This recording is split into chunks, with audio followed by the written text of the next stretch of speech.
Hola, sean todos bienvenidos a un nuevo capítulo del Interruptor. Hoy día vamos a tener un resumen porque la ocasión especial es la siguiente. Hoy día cumplo 40 años y pedí permiso para no venir a trabajar. Así que vamos a aprovechar de hacer un especial con lo mejor de los programas gays del Interruptor, porque cuando comenzamos esta segunda patita del Interruptor, nuestra prerrogativa fue vamos a hacerle el programa a otro público. Y dentro de ese otro público están ustedes, mis locas gays. Además que hoy día es miércoles y todos sabemos que Bunker y Fausto prenden después de la 1. Así que hagamos la previa todos juntos y comencemos a disfrutar del especial LGBTQ aquí en VX. A ver, hablemos de ser homosexual en dictadura. La pregunta básica, ¿cómo era ser homosexual en una época en que se torturaba y desaparecías? ¿Cómo se vivía? Porque nosotros somos de carne y hueso, necesitamos contacto físico, necesitamos tener sexo, necesitamos reunirnos, tener aventuras románticas. ¿Cómo era? A ver, lo primero que te quiero aclarar es que homosexuales son puros hombres. Ah, ok. ¿Vamos? ¿Y por qué pero las mujeres Bueno, no? Interesante, es un proceso que ha tenido la palabra. Lo que quiero decir es que a fines del siglo XIX apareció la palabra homosexual en un panfleto. Okay. De un tipo, bueno, en fin, no sé si en Alemania o algo así. Y después la psiquiatría lo toma, ¿cierto? Para poner la homosexualidad como una enfermedad, estaba en la línea de la psicosis, después de las perversiones, en fin. Entonces, yo creo que habría que ampliarlo para que podamos hablar de homosexualidad, lesbiana, travesti, podemos decir cómo ser parte de la disidencia sexual, que eso me gusta más. Me encantó. Pero quiero decir que lo de homosexualidad es una categoría bien médica, así que por eso los hombres se dicen gay. Ok, sí. Perfecto.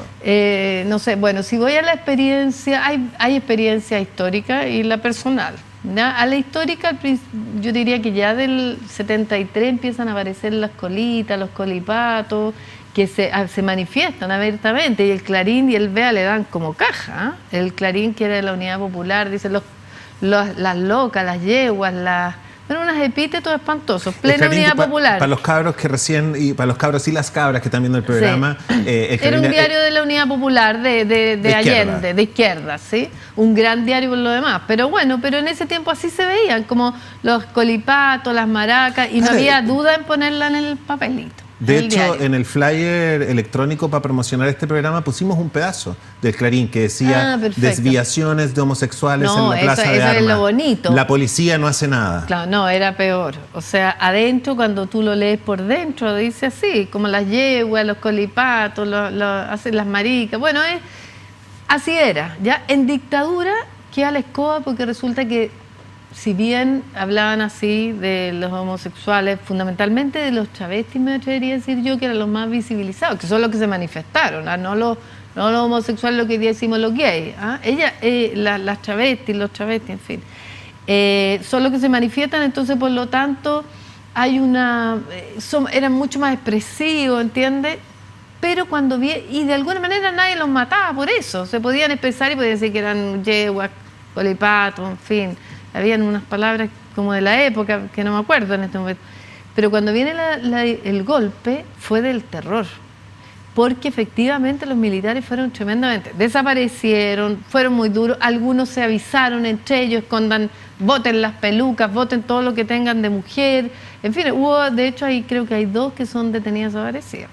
Parte más bien de este movimiento travesti, este movimiento de la loca. Ellas mismas se autodenominaban marica, en fin. Bueno, como ahora nosotros también, como los gays de gimnasio nos llamamos locas de gimnasio. Ya, las locas del gimnasio. Es que los hombres siempre han tendido, es una cuestión súper curiosa, a llamarse en femenino. Las lesbianas no se hablan en masculino. ¿No se dicen cabro? No, fíjate, porque no sé, porque yo creo, pero me voy a meter un forro. Dale, este programa es un forro. Yo he analizado harto, porque desde que yo empecé a encontrar en mi vida hombre gay, que me gusta mucho más que homosexual, o sea, que así me parece mejor, siempre lo he visto tratarse de como mina, así como, oye, linda y no sé qué, y yo digo, wow, ¿qué será? Como una cuestión media despectiva, porque yo siempre he pensado, por eso como meter en un forro, yo siempre he pensado que lo peor en este país es ser maricón, y lo peor es ser maricón arrepentido.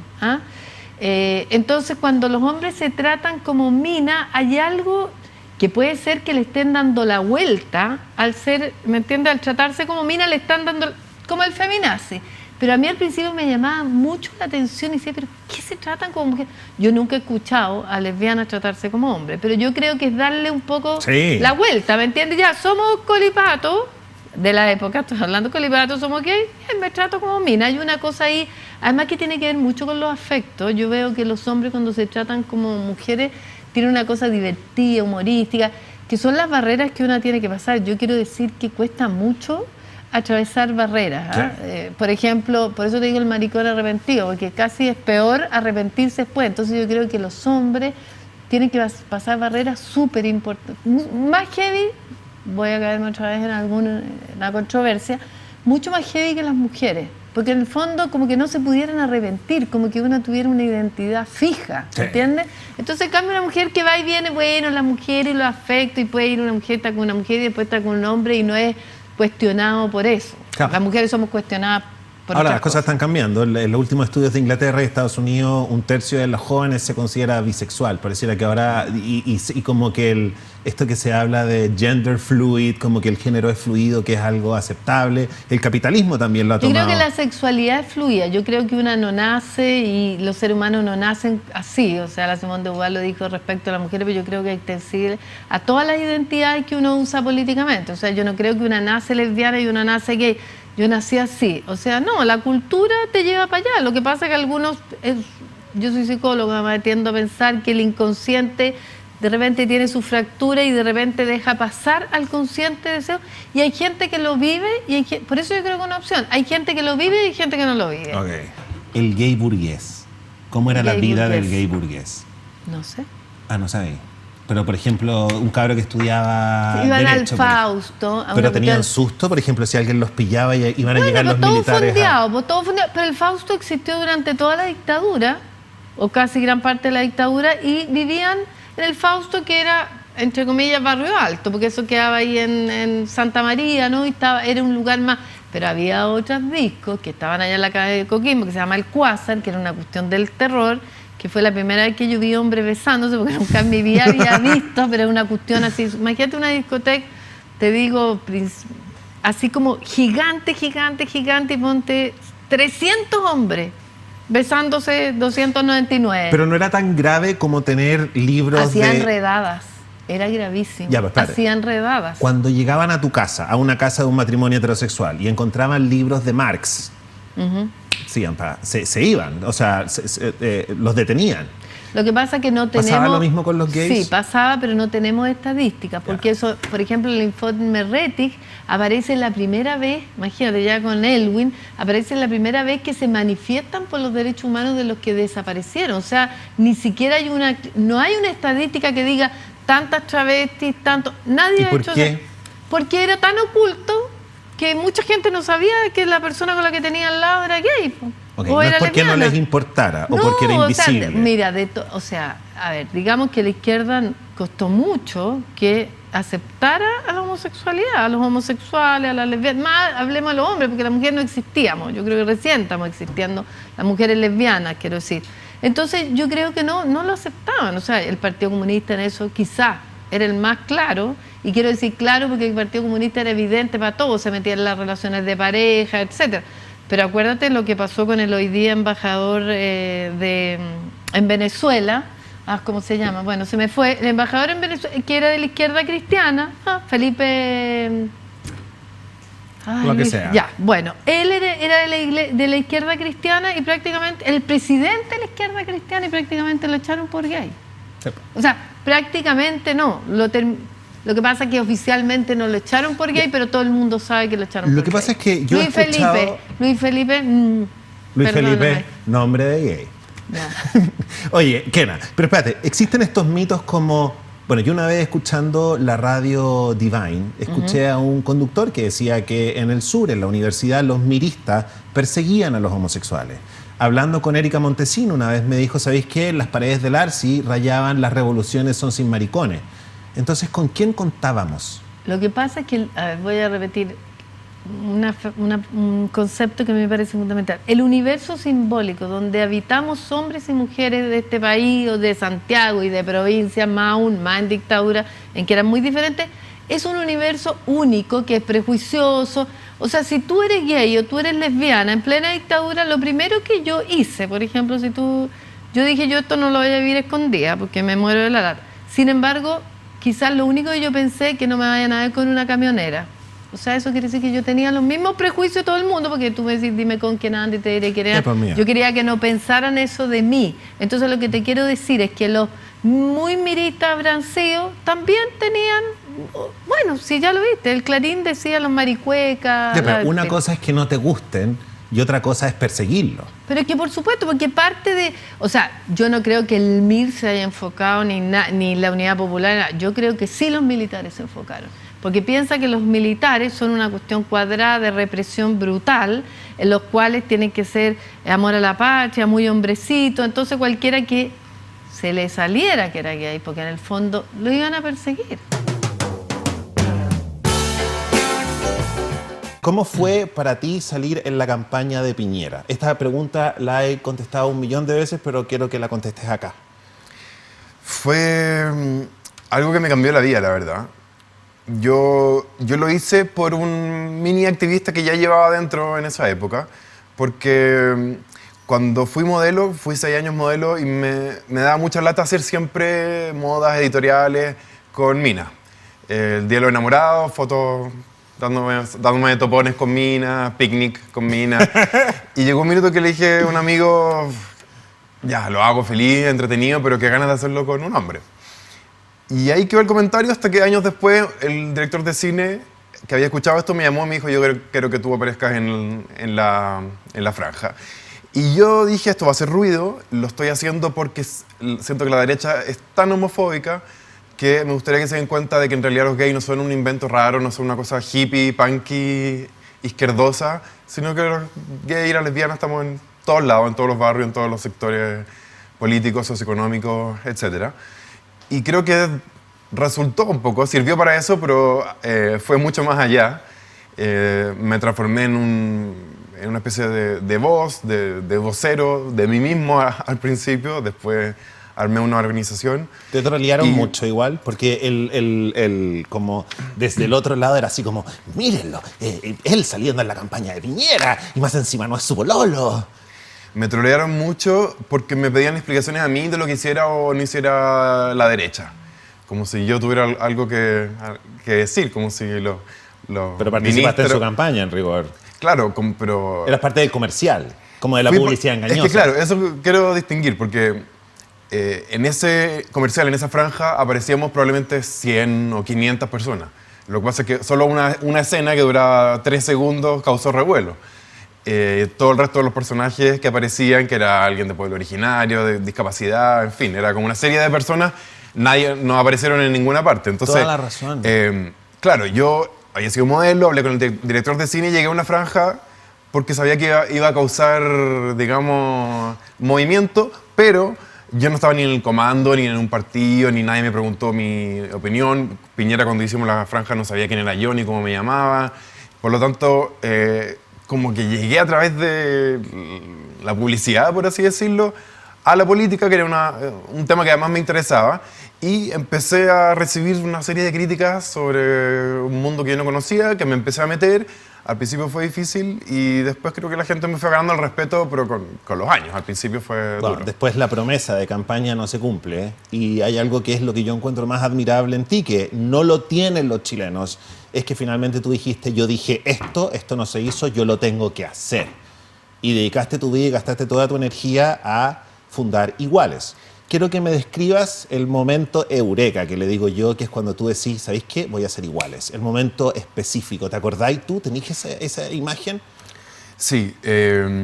Bueno, siguiendo lo que tú decías, claro, yo renuncié cuando vi que esto no iba para ningún lado, estaba peligrando, que la famosa promesa podía cumplirse con casi que un acuerdo notarial que se firmaba 5 años después de que te muriera y para que tu pareja pudiera heredar algo que no era el espíritu de lo que se había prometido. sino que algo familiar, con reconocimiento, etc.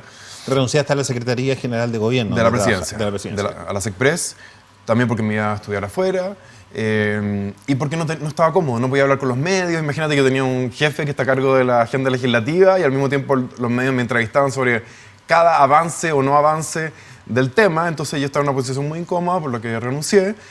Manifesté mi descontento a la prensa y yo diría que hubo 2 minutos claves. Uno fue en una reunión del PPD a la que nos invitaron junto a Pablo Simonetti y nos preguntaron, bueno, ¿y ustedes a quién representan? Porque había otras organizaciones, políticos.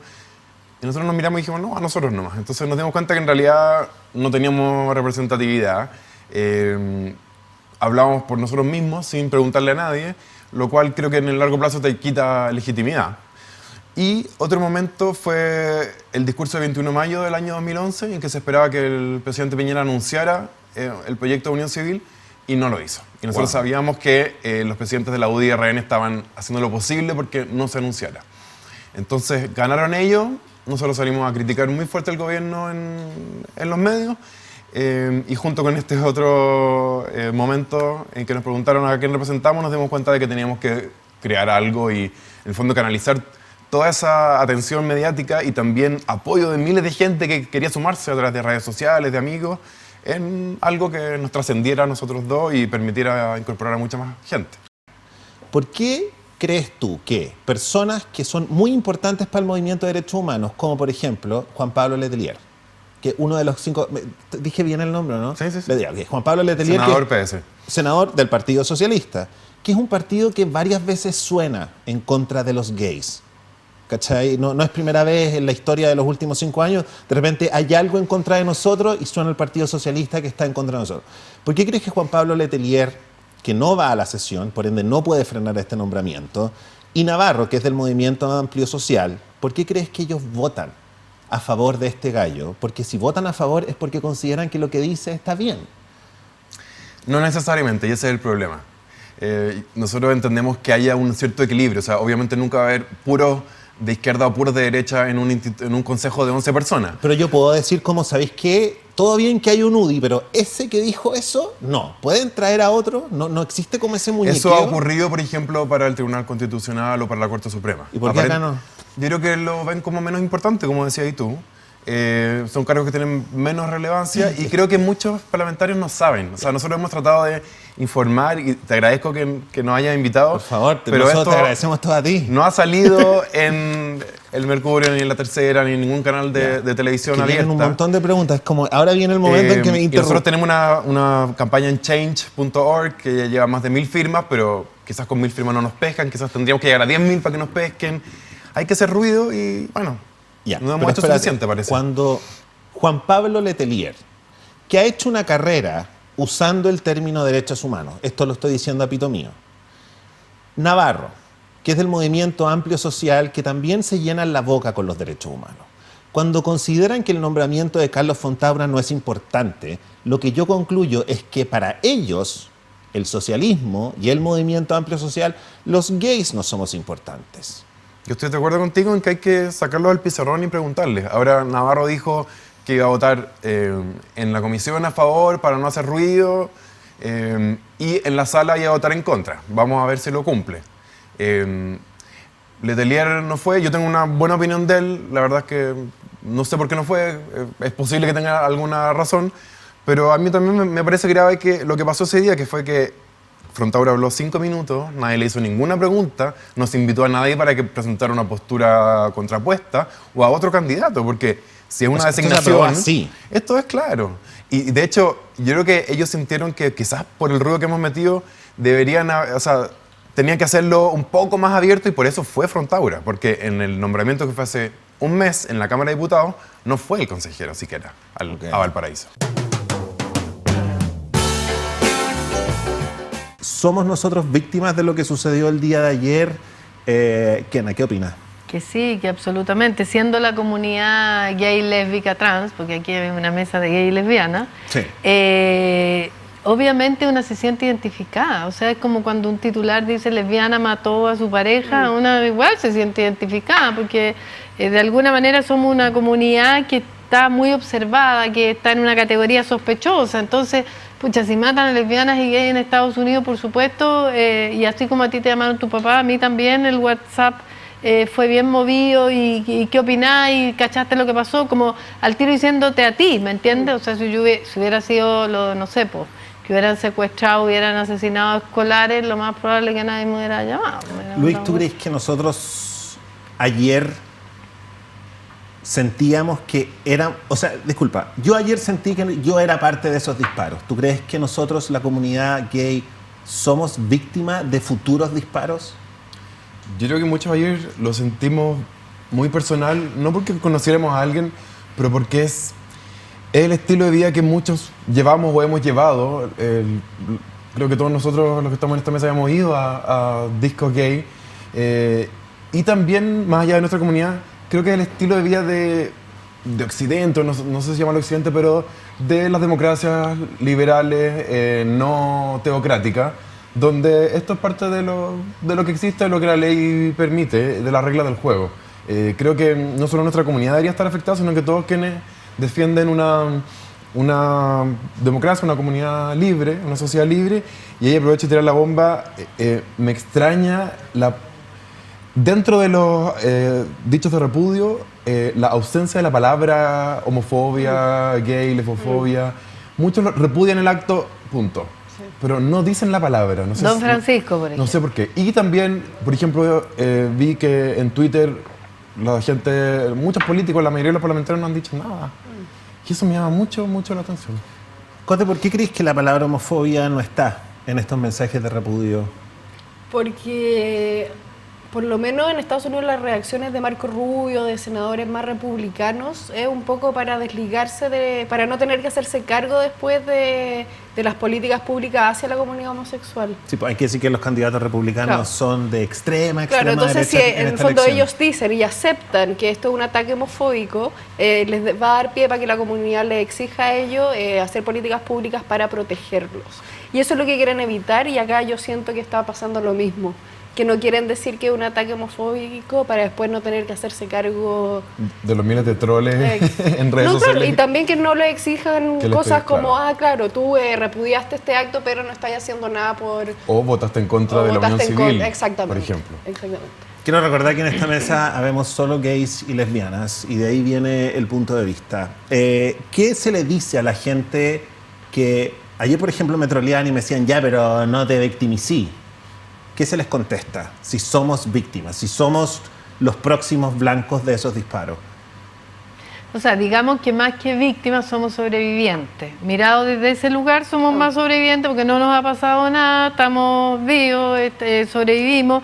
Pero evidentemente, bueno, eso de no te victimicís es una cuestión como también tiene que ver con no hacerse cargo, porque quieres que el otro esté bien al tiro y que no querías hacerte cargo de que el otro, en tu caso, te preocupe o sientas que te puede pasar algo. Yo creo que una tiene que seguir, y los jóvenes, sobre todo los que van a estos espacios, chuta, yo hace tiempo que no voy, pero me dieron N ganas, me acordé, bueno, así es la maternidad, en fin, ya. Pero tienen que seguir yendo y seguir viviendo y seguir, porque también nos han matado por goteos, y también es impactante que maten a 49, creo que son, y no sabemos los que van a morir más, que están hospitalizados, pero han ido matándonos por goteo. O sea, tenemos desde la Marcela Briones al principio, que todavía no se aclara, y sigamos por la cantidad de transexuales y sigamos por los homosexuales. Nos han ido asesinando por goteo. Ahora, obviamente uno no se va a victimizar en el sentido de quedarte así y decir no hago más nada porque yo no puedo salir, porque todo el mundo me odia, porque la sociedad me mira. No, al contrario, salí, te enfrentáis, pero a la vez trabajáis un poco en el sentido de lo que dicen los chiquillos. O sea, la misma tu presencia puede generar políticas públicas, podía hacer el esfuerzo para que... Es todo lo contrario, desde el lugar de posible víctima, porque nunca sabéis cuándo va a llegar alguien y va a encontrar que tú eres una lesbiana, más allá de lesbiana, vieja, maraca, no sé qué, más allá del Twitter, que permanentemente en el Twitter te tiran cuestiones así cuando no están de acuerdo contigo.